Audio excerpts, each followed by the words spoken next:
그리스도의 풍성하신 은혜와 사랑이 늘 함께 하시길 바랍니다. 오늘 이 아침에는 시편 제68편 1절로 18절까지의 말씀, 생명의 삶 큐티 11월 8일자 말씀입니다. 1절 말씀 봅니다.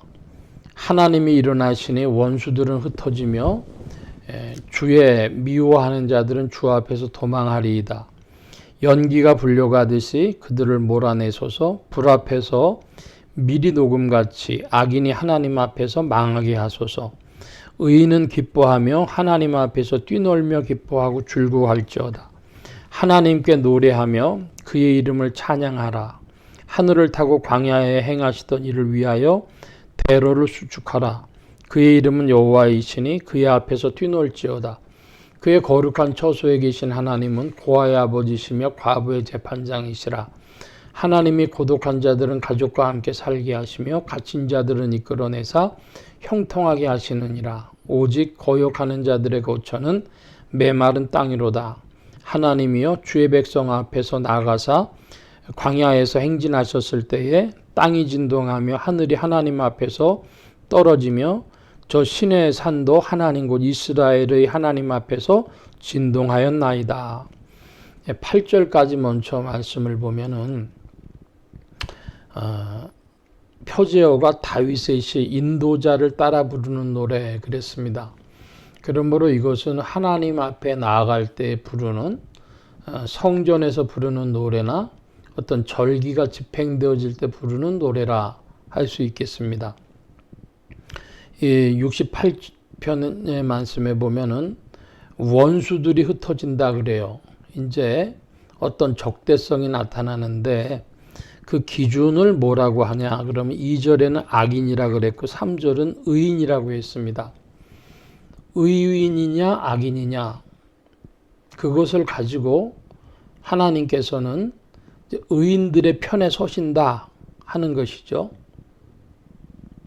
의인은 하나님의 편에 서고 악인은 하나님의 원수의 편에 서는 것입니다.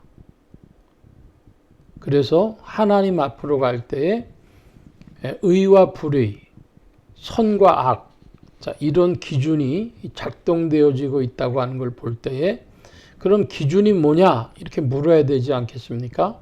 그러니까 구약으로 치면은 10계명이 바로 그 기준이 되어지는 것입니다. 하나님은 5절의 말씀에 보니까 고아의 아버지 과부의 재판장이라 그랬습니다. 고아의 아버지시고 과부의 재판장이신 하나님은 어려운 자를 도우신다는 것이죠. 그것을 하나님의 특징을 기억해야 할 것이고 특별히 주목을 끄는 곳이 있는데 8절에 땅이 진동하며 하늘이 하나님 앞에서 떨어지며 하늘이 하나님 앞에서 떨어지며 동양권 사람들, 특별히 동북아시아의 사람들, 중국, 한국, 일본 사람들은 하늘과 하나님을 동일치할 수가 있습니다. 유교 문화권에서는 그 하늘이 인격적인 존재처럼 구현되고 있기 때문에 하나님과 하늘을 동일치할 수 있는 가능성이 있는데 그런 문학적 혹은 철학적 인식이 될 수 있는데 여기 8절에 보니까 하늘이 하나님 앞에서 떨어지며 하나님은 하늘로 표현할 수 없으신 분이십니다. 단순히 하늘로 표현하시기에는 하나님의 경륜이 너무 큰 것이죠. 우리 말씀 기억해야 되겠고 9절이야 합니다. 하나님이여 주께서 흡족한 비를 보내사 주의 기업이 공핍할 때 주께서 그것을 견고하게 하셨고 주의 회중을 그 가운데에 살게 하셨나이다. 하나님이여 주께서 가난한 자를 위하여 주의 은택을 준비하셨나이다. 주께서 말씀을 주시니 소식을 공포하는 여자들은 큰 무리라. 여러 군대의 왕들이 도망하고 도망하니 집에 있던 여자들도 탈취물을 나누는도다. 너희가 양우리에 누울 때에는 그 날개를 은으로 입히고 그것을 황금으로 입힌 비둘기 같도다. 전능하신 이가 왕들을 그 중에서 흩으실 때에는 살몬의 눈이 날림 같도다. 바산에 사는 하나님의 산이며 바산에 사는 높은 산이로다. 너희 높은 산들아 어찌하여 하나님이 계시려 하는 산을 시기하여 보느냐. 진실로 여호와께서 이 산에 영원히 계시리로다. 하나님의 병거는 천천히요 만만이라 주께서 그 중에 계심이 신의 산 성소에 계심 같도다. 주께서 높은 곳으로 오르시며 사로잡은 자들을 취하시고 선물들을 사람들에게서 받으시며 반역자들로부터도 받으시니 여호와 하나님이 그들과 함께 계시기 때문이로다. 18절까지의 말씀을 보았습니다. 9절에는 하나님께서 흡족한 비를 내어주시는 하나님, 특별히 사막지대인 고로 물이 귀하죠. 그래서 하나님께서는 흡족한 비를 내려주신 하나님이다. 은혜 베푸시는 하나님, 복 주시는 하나님이고, 또 10절에 보면은 가난한 자를 위하여 은택을 준비하셨나이다. 그러니까 가난한 자들을 위하시는 선하시고 공의로우신 하나님이십니다. 그래서 하나님께서 이렇게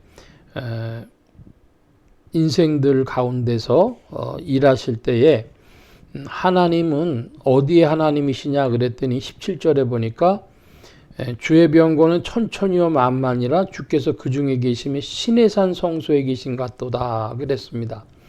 여러분 신의 산이라고 하는 게 무엇입니까? 신의 산은 모세가 십계명을 받은 곳이 신의 산이죠. 그래서 신의 산 언약이라고도 부르고 자 이렇게 부르는 모세 언약이라고도 부르는 것인데 지금 이 시인이 노래하고 있는 것은 신의 산 성소에 병거가 천천만만이라 강에서 원수들을 물리친다 그랬는데 한마디로 말해서 하나님의 뜻, 하나님의 말씀 그것을 따라 사는 것이 선한 것이고 하나님 편에 서는 것이고 그러므로 은혜 받고 복을 받는 것이고 그 원수가 되는 편, 반대편에 서는 것이 하나님의 뜻을 멀리하고 계명에 어긋난 일을 행하고 하는 것들이 하나님의 원수, 하나님의 반대편에 서는 것입니다.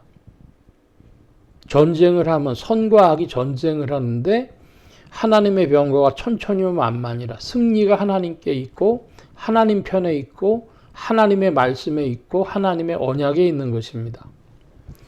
18절 말씀 봅니다.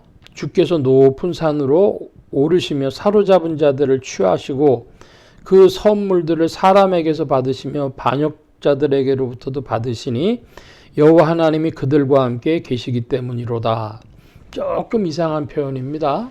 그런데 결국 하나님께서 모든 이들을 통치하신다는 표현이고 하나님을 반역했던 적대했던 악한 자들도 하나님께 순복한다라는 표현으로 자기 것을 다 내어놓는 것이고 또 이제 하나님의 백성들, 하나님의 사람들은 감사함으로 하나님께 내어놓는 것이죠.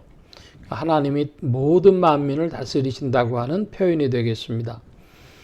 오늘도 하나님께서 그리스도 예수 안에서 성령으로 말미암아 이제 우리가 규례에 사로잡히지 아니하고 하나님의 뜻이 성취되어지도록 우리를 이끄시는 줄 믿습니다. 여러분의 마음이 그리스도의 영으로 부음받아져서 하나님의 말씀으로 풍성해지며 소망 삼고 승리하며 의의 편에 서며 또 하나님과 함께 찬양하는 감사하는 그런 믿음의 발걸음들 더욱 되어지시길 바랍니다.